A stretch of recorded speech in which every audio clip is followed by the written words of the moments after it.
के हम लोग प्रोटेस्ट कर रहे हैं कि एक सेंटर को नहीं बल्कि पूरे सेंटर को रद्द किया जाए और इसकी सही से जांच किया जाए। जो भी इसमें शिक्षा माफिया हैं और जिनकी संलिप्ति है इस एग्जाम में जो भी गलतियां हुई है उस चीज को स्पष्टीकरण दिया जाए। क्वेश्चन पेपर कम थे और जो ही मेरे वहाँ पे 2-3 दोस्त भी थे पेपर दे रहे थे, उनको तो पेपर मिला ही नहीं। वो बेचारे 2-2 घंटे तक बैठे रहे। सब लड़कियां गई थी, बाथरूम गई थी, तब 4 लड़कियां एक ही साथ बाथरूम गई हैं, 1 घंटे 32 मिनट तक वहीं रह गई।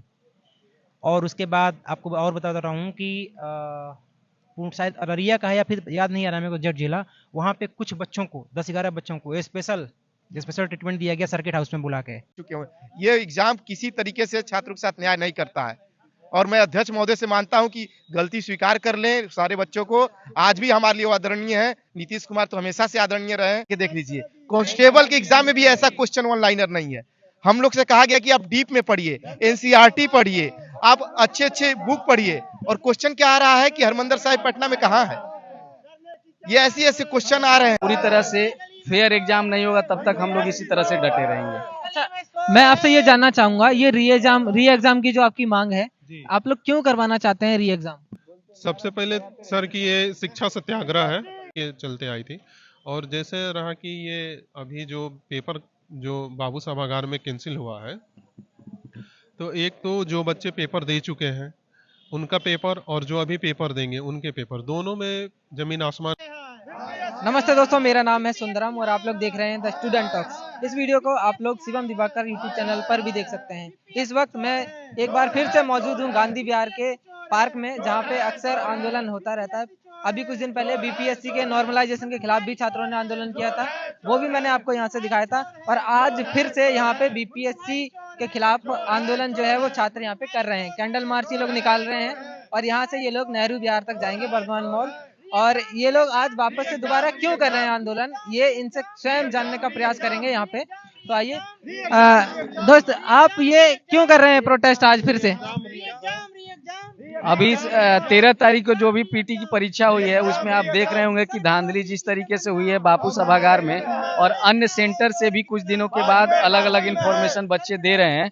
तो इसको लेकर के हम लोग प्रोटेस्ट कर रहे हैं कि एक सेंटर को नहीं बल्कि पूरे सेंटर को रद्द किया जाए और इसकी सही से जांच किया जाए। जो भी इसमें शिक्षा माफिया हैं और जिनकी संलिप्ति है इस एग्जाम में जो भी गलतियां हुई है उस चीज को स्पष्टीकरण दिया जाए और फिर से री एग्जाम पूरी तरह से लिया जाए। जिस तरीके से आप देख रहे होंगे कि कल से ही हमारे पटना में भाई लोग जो है लगे हुए हैं, दिन और रात आज भी डटे हुए हैं। तो इसलिए जहां भी जिस जगह पे बीपीएससी अभ्यर्थी हैं या अन्य एग्जाम के भी अभ्यर्थी हैं वो भी आए और समर्थन करें ताकि इस तरीके से धांधली को रोका जा सके। अच्छा, ये आंदोलन आप कब तक करेंगे यहाँ पे? क्या ये आंदोलन आप कब तक करेंगे? जब तक दोबारा ये एग्जाम जो है ये कैंसिल नहीं होगा तो आप लोग जारी रखेंगे? नहीं होगा जब तक इस तरीके से सत्याग्रह चलती ही रहेगी, क्योंकि पटना में जिस तरीके से शिक्षा सत्याग्रह की बात की गई है तो हम लोग को शांतिपूर्ण तरीके से आंदोलन के रूप में नहीं या कोई भी प्रोटेस्ट नहीं है, रिक्वेस्ट करना है। जो हमारे 3 मांगे हैं, प्रोटेस्ट नहीं रिक्वेस्ट है ना। और बीपीएससी री एग्जाम, और जब तक री एग्जाम नहीं होगा, पूरी तरह से फेयर एग्जाम नहीं होगा तब तक हम लोग इसी तरह से डटे रहेंगे। अच्छा, मैं आपसे ये जानना चाहूंगा, ये री एग्जाम की जो आपकी मांग है, आप लोग क्यों करवाना चाहते हैं री एग्जाम? सबसे पहले सर की ये शिक्षा सत्याग्रह है, ठीक है। और री एग्जाम इसलिए करवाना चाहते हैं कि एक पटना वाले सेंटर पे, बापू परीक्षा सेंटर पे बहुत बड़ी धांधली हुई थी, और बापू परीक्षा सेंटर पे नहीं, बिहार के अन्य जिलों पे ही। और मतलब कि 15 से 20 मिनट कभी पेपर लेट मिला है, और इससे पता चलता है कि इस पेपर में बहुत ज्यादा धांधली हुई है। पेपर लेट दिया गया था अभ्यर्थियों को? पेपर लेट गया है, 15-20 मिनट सेंटर पे लेट मिला है। कई सेंटरों पे, बापू परीक्षा में तो मिला ही है, बाकी अन्य सेंटरों पे जैसे एक पूर्णिया का सेंटर है वहां पे भी 15-20 मिनट लेट मिला है। पेपर सील नहीं था, ट्रांसपेरेंसी पेपर नहीं हुआ है, इसलिए हम लोग पूरा परीक्षा को कैंसिल करवाने के लिए ये सत्याग्रह कर रहे हैं। अच्छा, जो बीपीएससी के अध्यक्ष थे मन्नू भाई, इन्होंने एक प्रेस कॉन्फ्रेंस में जो लिफाफा होता है पेपर वाला उसको लेकर आए थे कि इसको फाड़ के दिखाओ, क्या ये फट जाएगा? तो सिक्योरिटी तो उनकी तरफ से काफी थी, फिर क्या ये पेपर लीक कैसे हो गया? जो उन्होंने बोला कि इस पैकेट को कोई फाड़ नहीं सकता है, ये पूरी तरह से सिक्योर है, सील है, इसको कोई नहीं फाड़ सकता है, तो चोरी का कोई मामला नहीं बनता है। लेकिन उनकी थोड़ी देर बाद ही किसी पत्रकार महोदय ने उस पैकेट को फाड़ के दिखाया, तो इससे पता चलता है कि सिक्योरिटी में थोड़ी सी गड़बड़ी है, पूरी गड़बड़ी है।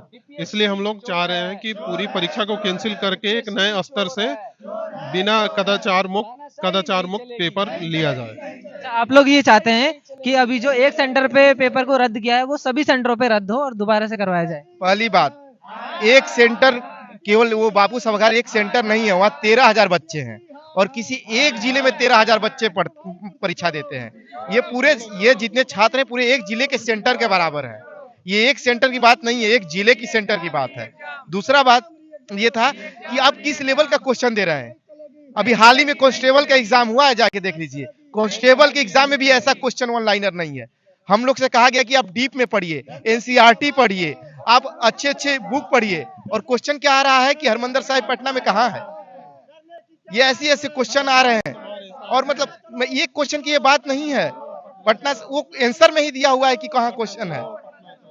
ये तो आप लोगों के लिए अच्छी बात थी। और तीसरी बात, इन्होंने कहा कि मेरा प्रूफ है, जो वो क्वेश्चन बैलेट बहुत अच्छा से पैक किया गया है।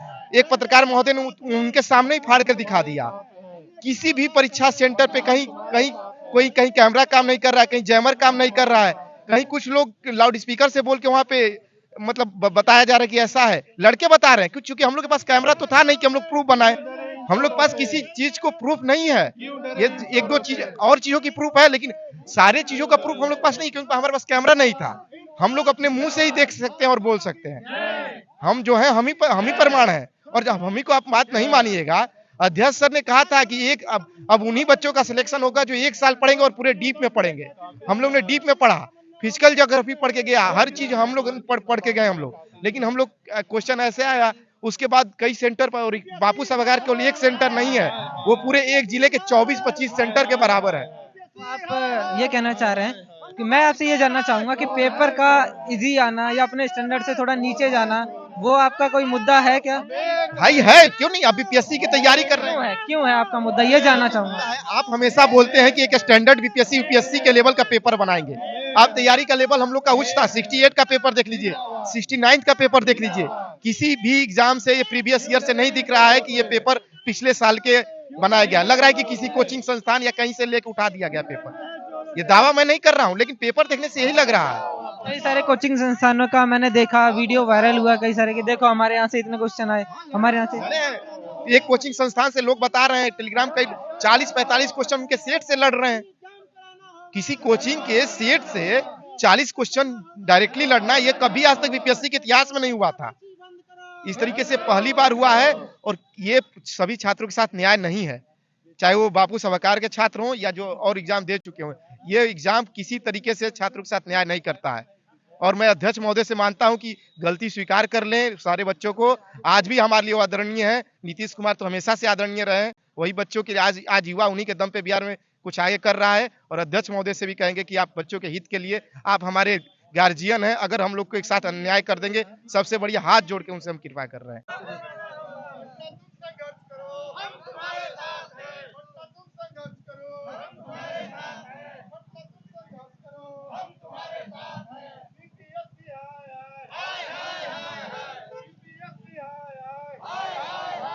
गांधी विहार से प्रोटेस्ट में जान भरी गई और नेहरू विहार जो आखिरी पड़ाव था, वहां तक पहुंचते पहुंचते आप लोग देखेंगे ये सिर्फ 2 भाई बचे हैं। बाकियों को बीच में पुलिस बल के कुछ साथी थे, उन्होंने लौटा दिया। कहा गया कि बिना परमिशन के ये प्रोटेस्ट किया जा रहा था, लेकिन इन दोस्तों का कहना है कि ये लोग हार नहीं मानेंगे और कल फिर से आंदोलन करेंगे इसी चीज़ को लेकर के। बाकी का इनसे जानते हैं। दोस्तों, जो कहा जा रहा था कि बापू परीक्षा केंद्र पे पेपर लीक हुआ है, उसके अलावा भी कई सारे ऐसे केंद्र हैं जहाँ से खबरें आ रही हैं कि कहीं पेपर लेट मिला है, कहीं पे पेपर लीक हो गया है। वो आप लोग किस बेसिस पे बोल रहे हैं? हाँ, बेसिस से मैं बता रहा हूँ। जैसे आपको एग्जांपल दे रहा हूँ कि बीएनएस कॉलेज, ठीक है, दानापुर में है। वहाँ पे बताता हूँ इंसिडेंट आपको। 12:32 पे 4 लड़कियाँ एंट्री करती हैं। 11 बजे तक एंट्री बंद हो गई। जब 11 बजे तक एंट्री बंद हो गई तो 1 घंटे 32 मिनट बाद 4 लड़कियाँ एंट्री कैसे की? जब पूछा गया वहाँ पे जो एग्जामिनर वो थे, सुप्रिटेंडेंट थे, तो या फिर जो भी वहाँ पे टीचर मौजूद थे, वो बोले कि सब लड़कियाँ गई थी बाथरूम गई थी। तब 4 लड़कियाँ एक ही साथ बाथरूम गई हैं, 1 घंटे 32 मिनट तक वहीं रह गईं। और उसके बाद आपको और बता रहा हूँ कि शायद अररिया का है या फिर याद नहीं आ रहा मेरे को एग्जैक्ट जिला, वहाँ पे कुछ बच्चों को 10-11 बच्चों को स्पेशल ट्रीटमेंट दिया गया सर्किट हाउस में बुला के, उनके रहने का, खगड़िया में उनके रहने का, खाने का, पीने का, मतलब लग रहा है कि किसी वीआईपी का स्वागत हुआ भव्य। उसके अलावा मैं कटिहार बता रहा हूँ, मैं खुद कटिहार में एग्जाम देने गया था, मेरा है हाई स्कूल कटिहार था, मिर्चाबारी में, वहाँ भी पेपर 10 से 15 मिनट लेट मिला है। आपके सेंटर पे 10-15 मेरे सेंटर पे। उसके अलावा बता रहा हूँ आपको बक्सर का, बक्सर में एक कोई स्कूल है, वहाँ पे 34 या 35 लोगों का एक क्लासरूम में एग्जाम था, जिसमें 5 से 6 ही लोग जनरल लोग थे, बाकी सब मतलब ऐसा बताया गया, और बाकी सब शायद वो विकलांग कैटेगरी से थे या जो भी थे, मतलब उनके एग्जाम देने कोई और आ रहे थे, आईज वाइज जो भी प्रॉब्लम होगा उनको। लेकिन वो एग्जाम 2 घंटे 40 मिनट तक चलता रहा, 2 घंटे 40 मिनट उनका एक्स्ट्रा टाइम उनको दिया जाता है, बाकी जो और भी बच्चे थे सबका एग्जाम 40 मिनट एक्स्ट्रा चलता रहा। मतलब उनको भी उसी कैटेगरी में कि भाई तुम भी करो इनके साथ। हाँ, तुम भी करो इनके साथ। तो और भी बहुत सारे इंसिडेंट है जो हमको पता भी नहीं है। आप ये सोचो कि अगर हम हर जगह की एग्जाम्पल हटा भी दें, सिर्फ बापू परिसर का ही लेते हैं, तो यदि पटना राजधानी में, जो कि नीतीश कुमार जी हमारे सीएम है, इतना बड़ा उनका सपना रहा है, ड्रीम प्रोजेक्ट रहा है, 12,000 बच्चों का एग्जाम हुआ उसमें, और यदि इतने मतलब जो हमारी राजधानी है, इतनी एडमिनिस्ट्रेशन वहाँ पे टाइट थी, पुलिस प्रशासन टाइट थी, सब कुछ होने के बावजूद भी जब वहाँ पे ये प्रॉब्लम हो सकता है, तो छोटे मोटे जगहों पे तो बहुत सारी चीज़ें हुई होंगी जो हमें पता भी नहीं है, हम उससे अनभिज्ञ होंगे। तो इसीलिए हम लोग का डिमांड है कि एग्जाम को कैंसिल किया जाए और कंप्लीट कैंसिल किया जाए। ऐसा नहीं कि सिर्फ एक सेंटर पे, एक्चुअली में वो एक सेंटर है भी नहीं, 12,000 सेंटर, 12,000 बच्चों में वो एक सेंटर नहीं है। अगर हम उसको कंट्रीब्यूट करें, डिवाइड करें, तो टोटल 23 सेंटर होंगे, क्योंकि 4,80,000 बच्चे हैं, उसमें 12,000 माइनस करो आप, 471 बचते हैं, उसको एक सेंटर पे उस पे सिर्फ 12,000 बच्चे एग्जाम एक देते हैं। सेंटर पे 12,000 हैं, यदि उसको मतलब हर बच्चे पे एवरेज, हर सेंटर पे एवरेज 500 से 500 550 के आसपास एग्जाम हुआ है, तो यदि उस 12,000 को हम डिवाइड करें तो एक्चुअली वो 23 सेंटर का है, और लगभग 2 से 3 डिस्ट्रिक्ट का हो जाएगा। तो सिर्फ एक सेंटर की बात नहीं है और एक डिस्ट्रिक्ट की बात नहीं है, यहाँ पे राइट टू इक्वलिटी का भी हम लोग का मतलब वो नहीं मिला। तो अगर इनका एग्जाम होता है फिर से 12,000 बच्चों का, तो किस बेस पे वो रिजल्ट देंगे उन्होंने। अच्छा, मुझे ये बताइए, जो आपको ये जानकारियाँ मिली हैं कि इस वाले सेंटर पे इतने मिनट लेट मिला, यहाँ पे इन लड़कियों को बाथरूम में चली गई थी, ये जानकारी आपके पास कहाँ से आई है? देखिए, ये जानकारी हमारे पास कांटेक्ट है, हर जगह जो भी, क्योंकि हम जब एग्जाम दे के आ रहे थे पटना से, तो हर जगह के बच्चे मिल रहे थे, और ये हमारे पास ही नहीं है, आप मीडिया में कहीं भी जाइएगा, किसी भी चैनल पे देख लीजिए, हर चैनल पे ये अवेलेबल है। बच्चे खुलेआम कह रहे हैं कि, और ये तो मैं 2-4 एग्जाम्पल दिया हूँ, मेरे को तो बहुत पता भी नहीं है कि कहाँ कहाँ चीज़ें हुई हैं, ये तो 2-4 जो मेरे दोस्त हैं कांटेक्ट में, उन्होंने मेरे को ये चीज़ बताया, तब मुझे ये चीज़ की जानकारी है। क्या आपको ऐसा लगता है कि अभी पहले जब नॉर्मलाइजेशन की बात कही थी आयोग ने, मतलब क्लियर नहीं किया था कुछ भी कि नॉर्मलाइजेशन होगा या नहीं होगा, और एक तरीके से इनडायरेक्ट रूप से वो थोपा जा रहा था, आप पे किया जा रहा था, तो आपको ऐसा लगता है कि पहले जब प्रोटेस्ट हुआ, बड़ा आंदोलन किया गया, कई छात्र नेताओं को गिरफ्तार कर लिया गया, उसके बाद जब छात्रों ने दंगा मचाया और दंगा किया, मतलब छात्रों ने जब अपनी आवाज़ उठाई, आवाज़ बुलंद की, प्रोटेस्ट किया, तो आयोग ने उनके दबाव में उसको कह दिया कि हाँ ठीक है भाई, नहीं होगा। लेकिन जब बापू परीक्षा केंद्र पर पेपर लीक होता है, तो कहीं ना कहीं उनका पेपर दोबारा करवाया जाएगा। तो आपको ऐसा लग रहा है कि ये कुछ चुनिंदा बच्चों को वहां रखा गया था सिर्फ इसीलिए कि नॉर्मलाइजेशन जिनके लिए करवाया जाना था वो फिर से वापस किया जा सके? जी जी बिल्कुल। देखिए, तो ये 17वीं बीपीएससी जो है अब तक की सभी सबसे बड़ी वैकेंसी है, और ये वैकेंसी जब से आई है तब से विवादों में घिरी है, और ये विवाद का कारण इसलिए बना क्योंकि इसके विवाद के कारण जो मेन है वो अध्यक्ष महोदय है। नोटिफिकेशन निकाले कि इसमें मतलब मैक्सिमम बच्चे आएंगे, और उसके बिहाफ पे हम मल्टीपल क्वेश्चन सेट लाएंगे और नॉर्मलाइजेशन करेंगे। ठीक है, इन्होंने शिक्षकों से मीटिंग कर ली चुपके चुपके, और शिक्षकों पे थोपने का प्रयास किया कि आप बच्चों को समझाइए कि मैं नॉर्मलाइजेशन करने जा रहा हूं और ये प्रक्रिया सही है। लेकिन जो ये अंधकार में रखे अध्यक्ष साहब, इसके लिए हम लोगों ने जो 6 तारीख को पटना में प्रोटेस्ट किया था, उसके बाद उन्होंने क्लियर किया और कहा कि ये हास्यास्पद है, और मैंने ऐसा कुछ नहीं बोला था। लेकिन उन्होंने ही बोला था कि नॉर्मलाइजेशन की बातें जो भी आई थी उन्हीं के चलते आई थी। और जैसे रहा कि ये अभी जो पेपर जो बाबू सभागार में कैंसिल हुआ है, तो एक तो जो बच्चे पेपर दे चुके हैं उनका पेपर और जो अभी पेपर देंगे उनके पेपर, दोनों में जमीन आसमान का फर्क हो जाएगा। और रिजल्ट निकालने के लिए जो कहते हैं कि मैं अभी नॉर्मलाइजेशन नहीं करूंगा और समान रिजल्ट दे दूंगा बच्चों का, तो ये पॉसिबल ही नहीं है। नॉर्मलाइजेशन उनको कहीं ना कहीं करना ही पड़ेगा, तभी जाके इक्वलिटी आएगी, समान रिजल्ट हो पाएगा। तो वो कहीं ना कहीं नॉर्मलाइजेशन करेंगे और किसी ना किसी मतलब बच्चों को, जैसे कि हम लोग का पेपर हो चुका है, हम लोग का मेरा सेंटर था पश्चिमी चंपारण में, तो हम लोग का पेपर हो चुका, तो या तो फिर मेरे साथ जस्टिस होगा या फिर इनजस्टिस होगा, या फिर इनके साथ जो अभी जिनका पेपर कैंसिल हुआ है उनके साथ जस्टिस नहीं होगा, या फिर तो देखते हैं। क्या आपको ऐसा लगता है कि पहले छात्रों को ऐसा लग रहा था कि हमारे साथ इनजस्टिस किया जा रहा है नॉर्मलाइजेशन को ला करके, तो कहीं ना कहीं ऐसा नहीं लग रहा है कि अध्यक्ष ने ऐसा किया है कि एक जगह का पेपर दोबारा से होगा तो अपने फैसले को सही, छात्रों की नज़र में सही ठहराने का एक तरीका लग रहा है ये तो? ये सरासर है कि ये अपनी बातों को थोपना चाहते हैं, ये अपनी गलती नहीं मानते। आयोग अपनी गलती नहीं मान रही है, ये बच्चों को कह रहे हैं कि आप लोग क्रिमिनल हैं, उपद्रवी हैं। आखिर बापू जो परीक्षा केंद्र था वहां पे उपद्रव हुआ क्यों, इस चीज का वो जवाब नहीं दे रहे हैं। वो बच्चों को थोप रहे हैं कि आप लोग उपद्रवी हैं, आप लोगों की वजह से डिस्टरबेंस हुआ। जबकि पटना के डीएम जो है वो कह रहे हैं कि कुछ क्वेश्चन पेपर कम थे, और जो भी मेरे वहां पे 2-3 दोस्त भी थे पेपर दे रहे थे, उनको तो पेपर मिला ही नहीं, वो बेचारे 2-2 घंटे तक बैठे रहे। मिला ही नहीं? पेपर मिला ही नहीं। मतलब क्या आयोग के पास जो भी पेपर कंडक्ट करवाता है जी, उसके पास तो पूरी डिटेल होती होगी कि भाई हमारे क्लासरूम में, बिल्कुल इस क्लासरूम में इतने बच्चे आ रहे हैं, इतने पेपर जाएंगे, हाँ, हाँ।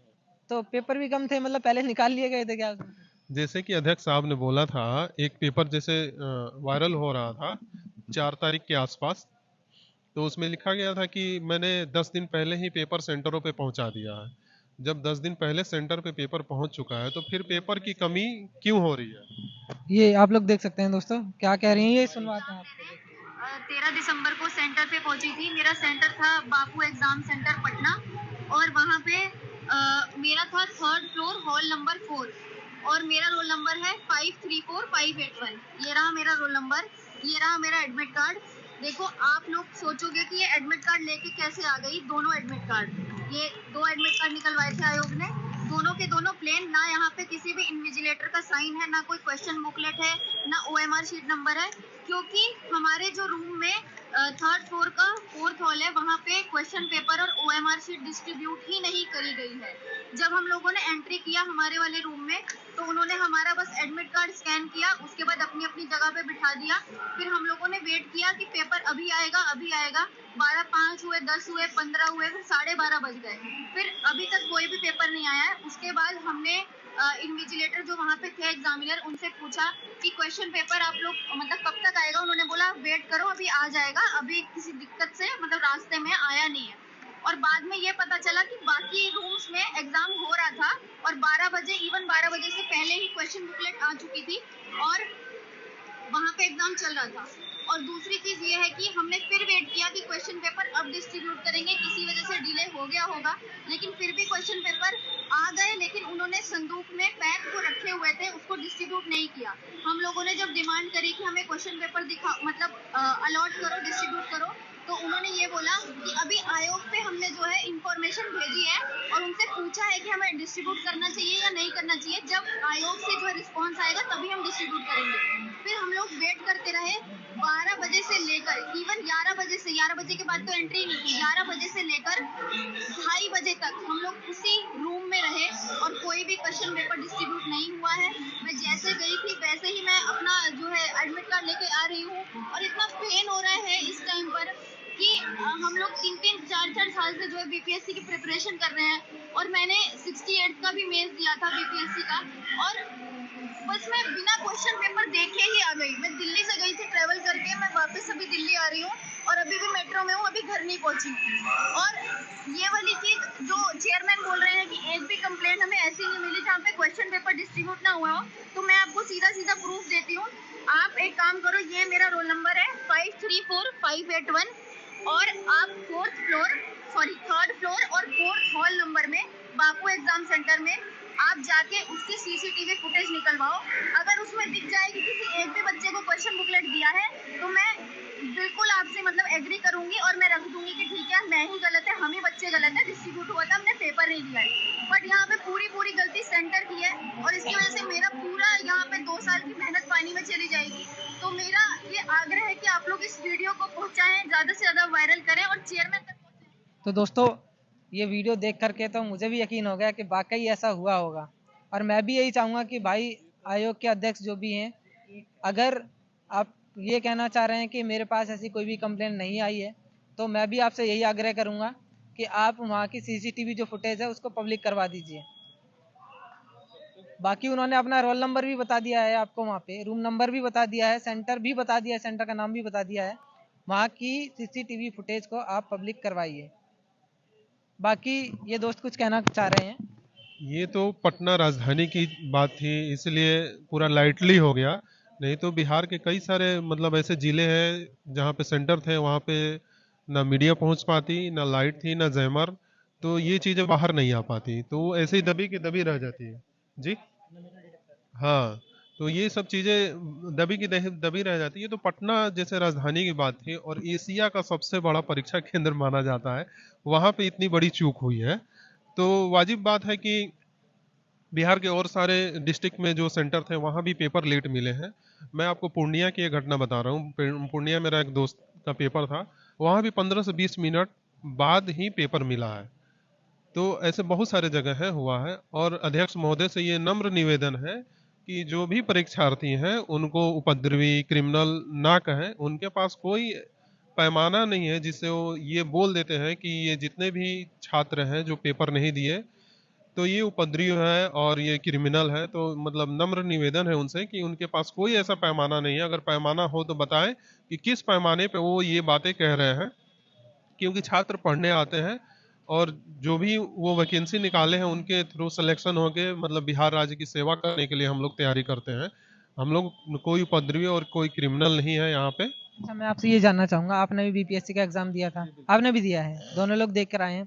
अब देख कर आने के बाद जैसे ही आप सेंटर से बाहर निकले होंगे, तुरंत पेपर लीक की खबरें आने लगी, तो उस समय आप लोगों की मानसिक स्थिति कैसी रहती है?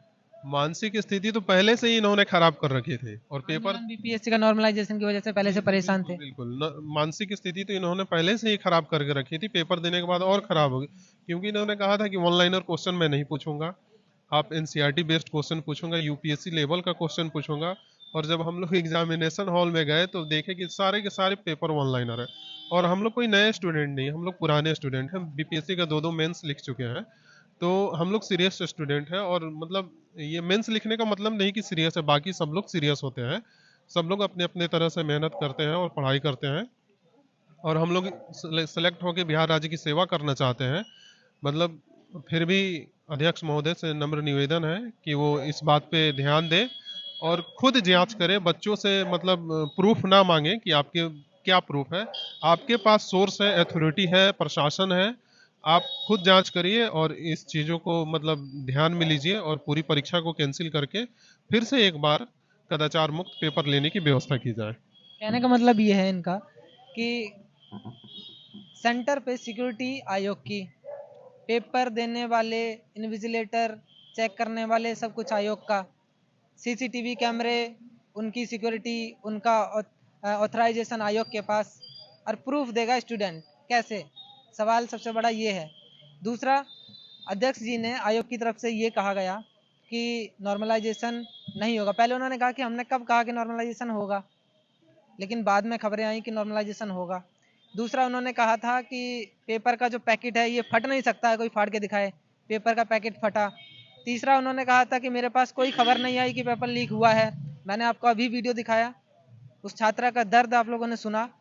दिल्ली से छात्रा पटना गई पेपर देने, क्वेश्चन पेपर बिना लिए वहां से दिल्ली वापस आई, क्वेश्चन पेपर मिला ही नहीं, उसको देखा ही नहीं क्वेश्चन पेपर। और कोई छात्र जाए एग्जाम हॉल में 2 घंटे 3 घंटे बिताए, उसके बाद भी पेपर ना मिले, बिना प्रश्न देखे कोई बाहर आएगा तो क्या स्थिति रही होगी उसकी। आप लोग समझदार हैं, सभी एस्पिरेंट्स हैं, एक दूसरे का दर्द भी समझते हैं, और अगर आप लोग तैयारी कर रहे हैं तो ये भी समझते होंगे कि मानसिक स्थिति क्या रहती है उस दौरान। तो मैं आप लोगों से यही आग्रह करूंगा कि वीडियो को ज़्यादा से ज़्यादा शेयर कीजिए, और अगर आप लोग भी इस तरह का पेपर देख कर आए हैं, आप लोगों के साथ भी नाइंसाफ़ी हुई है, तो अपनी बातों को रखिए, सामने लेकर के आइए, चाहे किसी के जरिए चाहे स्वयं के जरिए। ये दोस्त कुछ कहना चाह रहे हैं, इनसे जान लेते हैं। मैं बस 2-3 चीज़ें बोलूँगा, बात ख़त्म करूँगा कि कुछ 2 ही रिक्वेस्ट हैं, 2 डिमांड है हमारी, और माननीय जो हमारे मुख्यमंत्री हैं श्री नीतीश कुमार जी, अब हमारी आखिरी उम्मीद वही हैं, तो बस उनसे ही गुजारिश करना चाहते हैं कि री एग्ज़ाम कंडक्ट करा जाए और हर सेंटर का सारे पेपर कैंसिल किए जाएँ और री एग्ज़ाम पुनः हो। और दूसरा डिमांड ये है कि इसकी गहन जाँच हो। और आपके चैनल के माध्यम से एक और रिक्वेस्ट करना चाहते हैं, जो भी छात्र हमारे भाई बहन मित्र जो भी दिल्ली में हैं, वो कल परसों एटलीस्ट कोशिश करें कि कल तक ही हो, पटना पहुँचे, गर्दनी बाग पहुँचे, बस।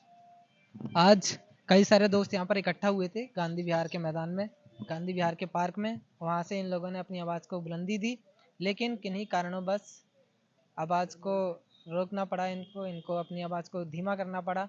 लेकिन ये रुकने वाली नहीं है, कल फिर से वापस उसी जोश के साथ में ये लोग दोबारा से आंदोलन करेंगे। और जो इनके साथ नाइंसाफ़ी हो रही है, जो इनके साथियों के साथ नाइंसाफ़ी हो रही है, वो ये कभी नहीं होने देंगे।